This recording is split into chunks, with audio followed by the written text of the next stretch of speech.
आजच्या या कार्यक्रमाच्या निमित्ताने सर्व कामगारांना एवढीच विनंती आहे की कामगारांचं भलं जर व्हायचं असेल तर देशाचे पंतप्रधान नरेंद्र मोदीजी यांच्या नेतृत्वात आणि महाराष्ट्राचे लोकप्रिय असे मुख्यमंत्री देवेंद्रजी यांच्या नेतृत्वात एका छत्रीखाली आलं पाहिजे. एका छत्रीखाली. कारण एकमेव आहे, त्यांच्या दोघांच्याही मनामध्ये तुमचं भलं करण्याची क्षमता आहे. तुम्हाला आवश्यक असणाऱ्या प्रत्येक गोष्टी देण्याची क्षमता आहे. या अगोदर कोणी विचार केला का की या देशामधील असणाऱ्या प्रत्येक कामगाराला रॅशनिंग वरती मोफत धान्य मिळालं पाहिजे? याचा विचार कधी कोणी केला नाही. आपल्यापैकी बरेच कामगार जे रॅशन वरती जाऊन तिथलं असणारं धान्य हे आपल्याला मोफत मिळत आहे, हे फक्त देशाचे पंतप्रधान नरेंद्र मोदीजींमुळे मिळत आहे.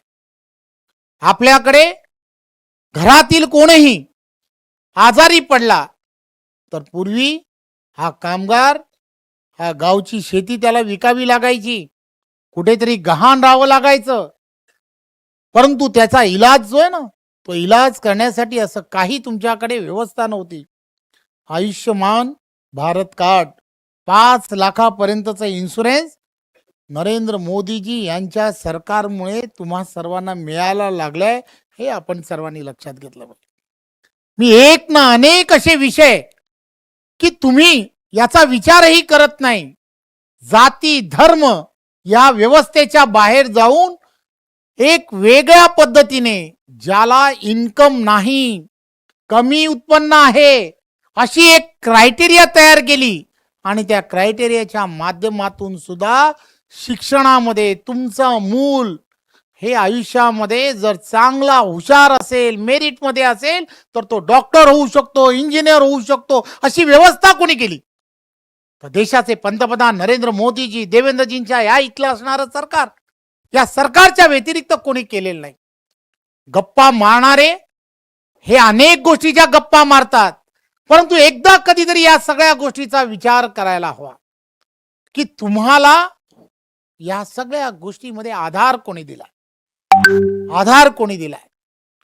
गेल्या काही दिवसात ह्या भागामध्ये ज्या पद्धतीचं राजकारण चालू आहे, एकदा कधीतरी तुम्ही तुमच्या असणाऱ्या जवळच्या प्रत्येक मित्राला हे समजून सांगा. तुमच्यापैकी बऱ्याच जणांच्या बाबतीमध्ये काय घडलं? राजकारण म्हणून काही लोकांना बाहेर काढण्यात आलं. पगार मिळणार नाही, घर चालणार नाही, अशी व्यवस्था त्यांनी उभी केली.